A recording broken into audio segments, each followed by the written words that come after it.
Welcome to HortTube. My name is Jim Putnam. This is the August garden checklist video. I do one of these each month just to go through some of the things that I'm doing in my landscape here in Raleigh, North Carolina, Zone 7B. I did one of these last year in August, and it may be more detailed than this one. Last year I tended to go and check things off that not only would I be doing, but anybody could be doing. This time around, I'm just mainly specifically doing the things, showing you the things that I'm doing in my garden here in Raleigh. So let's get started. One thing I want to say about August is the month that the garden can fight back. Meaning that a lot of times things can go super easy in April and May and June, and then when the heat really kicks up mid-summer, weed issues can get out of control very quickly. Plants can grow really quickly. Insect problems, disease problems, just it feels like the garden's fighting you back sometimes. So it might be a good idea sometimes in August to stop moving the garden forward and just kind of make sure it doesn't get out of control, and then reset in the fall. So if you're buying plants and instead of adding them to your landscape, you might want to hold them until September or October and spend the month of August just making sure that you're keeping what you have in good shape. I mulched about, I guess, 4 or 5 weeks ago at this point, and so that's really helped me coming into August. So I don't have as many weed problems as I normally would. I'm not having to water as much as I normally would with a new layer of mulch. So I would encourage that if you're seeing bare ground, to get it covered with some sort of mulch. I use triple shredded hardwood, and getting weeds out is super, super important. They are host for insect problems. I did a video a couple years ago about preventing damaging insects in your landscape. Of course, you can't prevent them entirely, but there are things you can do in the landscape to help lessen their numbers. One thing, like I said, is about weeding. If you finish watching this video and go out in your landscape and find a patch of weeds that are around your plants, you will see that almost all of them are going to have chewed leaves. They are host for many, many chewing insects. And so I always find that if I have colonies of weeds in the landscape, especially ones that are hiding up under my plants, that tends to be a perfect hiding place for a chewing insect where a bird can't find it, or another predator that might be an enemy of that insect in your landscape. So again, that's another reason for getting the weeds out. So here's something I don't often show in the videos. These are all the plants that I have in some stage of going into one-day landscape jobs or into this landscape or whatever. For me here in August, I'm traveling a little bit.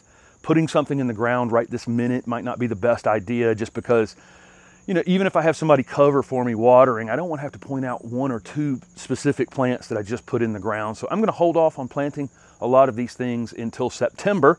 And there's 40 of them, and they're all collected together. So if I leave town and I'm paying a neighbor's kid to water or whatever, water the plants on the driveway once a day is an easy thing to do, rather than, again, having them placed all around the landscape.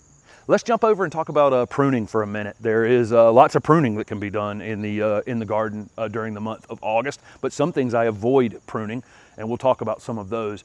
On the butterfly bush, really no reason to not be deadheading this, meaning, as these spent flower spikes finish, they can be cut back, and that will branch the plant. You can see right here where this one was cut in that spot, and then additional flowers have come out from that branch. So that's a good idea on something like a butterfly bush, where the seed is not an important resource to the birds.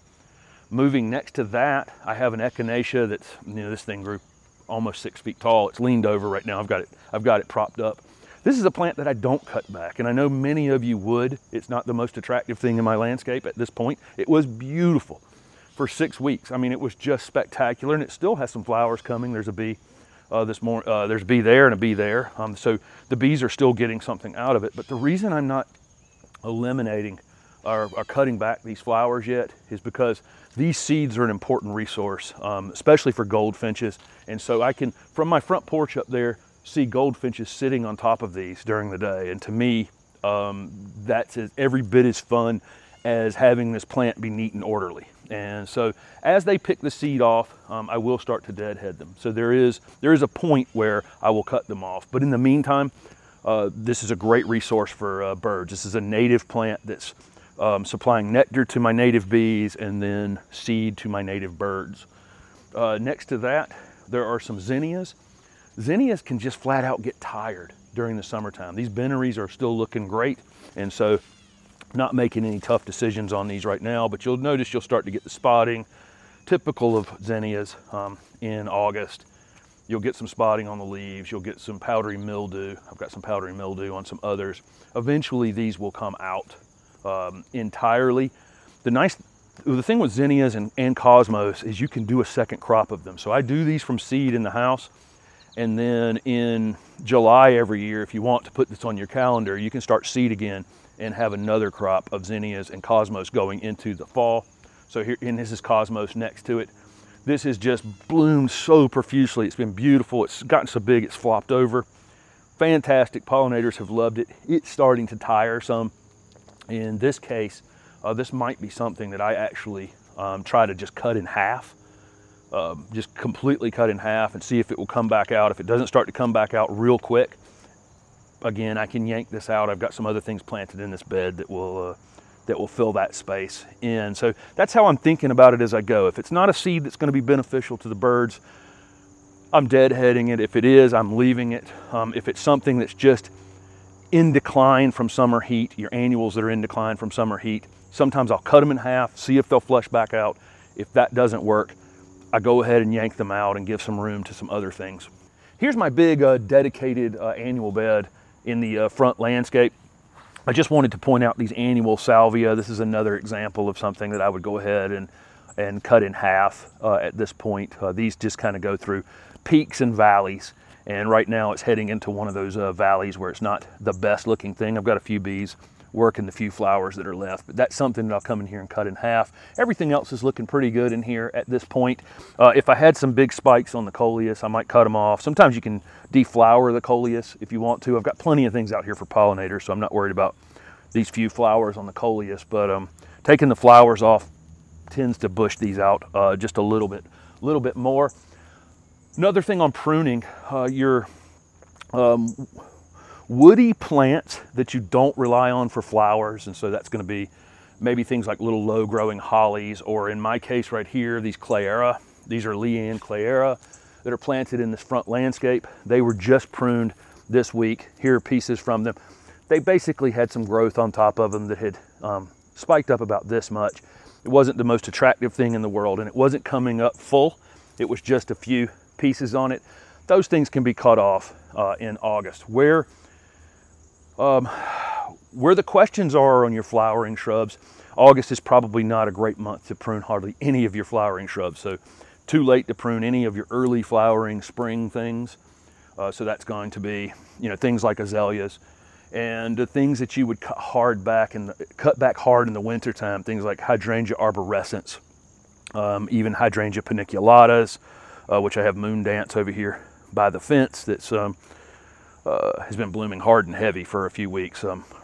Tropical storm Elsa laid it down a little bit, but you can deadhead these as the flowers fade if you want to, but any kind of general pruning that you do on your on the things that flower in the summer, you would do that in the late winter. Your things that flower in the early spring, you prune them after they bloom. So again, it's you need to know what you have in your yard in terms of pruning on flowering shrubs at this time of year. But your non-flowering things, if you have little bit of pruning you want to do on them, go for it.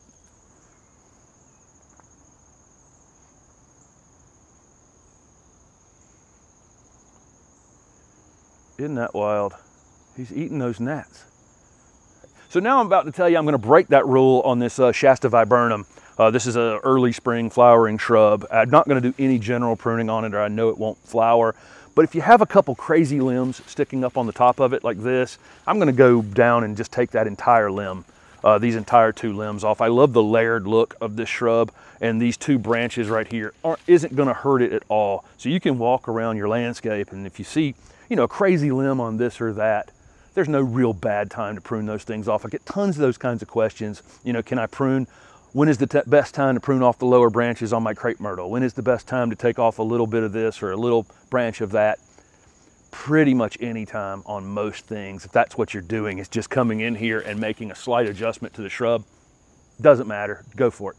One last thing on summer pruning, there might be some plants in your landscape that are super stretched, where they either haven't gotten enough light or whatever. They came from the nursery, they were already stretched.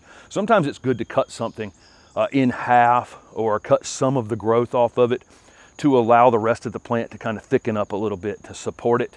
We get hurricanes here in the fall in North Carolina, and I certainly don't want things super stretched and then get 50-60 mile-an-hour winds on them potentially going into fall, or any kind of thunderstorm or anything. If you have plants that are super stretched, they are vulnerable to being blown over. So pruning those things regardless of time of year is probably a good idea. Can't have an August to do video without talking about watering. Your old established shrubs, they're pretty good during the heat of the summer of going into kind of a summer dormancy and don't need as much water as you may think they do. If you see them wilting, obviously water them. But again, old established things need far less, and I would not water them the same as I'm watering the newer things. So separating those two, to me, is important. Check your conifers, because conifers don't do a very good job. That's your needled plants. This cryptomeria would be a great example of that. It's not going to tell me it's dry. It's just going to start dying. And so needled plants and some Japanese hollies, you want to be checking them. Your container plants, obviously you're going to be watering those all summer. Your annuals and your perennials, if you let those things dry out, they will slow down on you and underperform. And so you're definitely going to be watering those things during the month of August. Your turf needs about 1 inch of water a week. It's best to do all of this watering in the early morning and not in the evening. I realize some people come home from work and you're going to realize something is dry. If you're watering something in the evening, try to water it from underneath, and so you're not spraying you're not spraying the top of the plants down. That will potentially invite disease if those leaves are staying wet constantly through the night. And so that's pretty much it. August is a monitoring month for me. Old established things, I'm probably not going to worry about all that much. The newer things, I'm just monitoring, and I'm watering well when I need to water. My turf grass in the front and in the back is zoysia. There's a sodding video from last year if you want to go back and look how I sodded this space. The one thing I want to point out on turf in the heat of the summer is that I mow this at the highest setting. So whatever type of grass you have, if it's recommended to mow it between, let's say 1.5 inches and 2.5, I would mow it closer to 2.5 in the heat of the summer. If it's supposed to be 2.5 to 4, I'm going closer to 4. That'd be something like fescue. So I'm mowing this at the highest setting. I got my blades super sharp, so it's especially with this zoysia will dull a blade quickly. There's so many grass blades here that your mower has to cut. But I'm maintaining it at the highest setting. Toward September and October, this will stay green for me. It goes dormant in the winter, but it'll stay green for me until November. I'll actually start to bring it down a little bit in the fall. But during the heat, the most stress during the summertime, I'm leaving it slightly higher. One other thing from the video where I talked about lessening the impact of insects in your landscape was about not over-fertilizing, not pushing your plants too much. Everything in this landscape was fertilized once with some plant tone. This is a bag of holly tone. I don't need to use holly tone in my area. My pH is plenty low. So I use plant tone. I fertilized everything once. I fertilized my containers once with plant tone, but I am about to fertilize them again. So I'm going to fertilize my containers, my vegetables in the garden, and I might fertilize a couple of the annuals that are in the ground that have kind of languished a little bit. They're not keeping up with everything else. But if they're strong and vigorous like these Angelonia are down here in the ground, then I'm probably unlikely to fertilize those things in the ground. But again, if I've got some slower growing annuals in the landscape, I will give them a second application. But just be careful not to be pushing these things too hard during heat stress and drought stress. So let's move over to the vegetable garden real quick. Make sure you're picking. Picking is key. Even if you're giving them away to neighbors, giving them away to friends, throwing them on the compost pile. I don't really care what you're doing, but if you don't pick these peppers and tomatoes and cucumbers and squash and zucchini and so on and so forth, the plants will slow down for sure. So just keep picking. And that's the way to extend this season. If you've got some tired plants, if you're, you know, if any of these things are fading at this point, it's not too late in the South to put in a second crop. So if you can find plants for these things, probably need plants at this point. I doubt you could do very much from seed. You probably don't have that kind of time. But if you can find plants, you can still plug things in. For me, I'm going to start transitioning toward my fall garden. So during the month of August, I'll be seeding all of my leafy vegetables. Eventually, as these warm season things come out, I'll be plugging cool season vegetables in here, and that'll be broccoli and cauliflower and collards, and again, all the leafy vegetables. I eventually put a hoop house over it to keep the rabbits out of it. I have to do that to defend them from the rabbits. But again, everything out here's still looking pretty good. I'm going to give it a second application of fertilizer this week. And again, just keep picking. So there's a few of the things that I'll be doing in the garden, which is really, honestly, just maintenance in August. I'm gonna hold off on some of the planting. I don't mind planting in August. Not a bad month to plant if you can, you know, have the time to do it.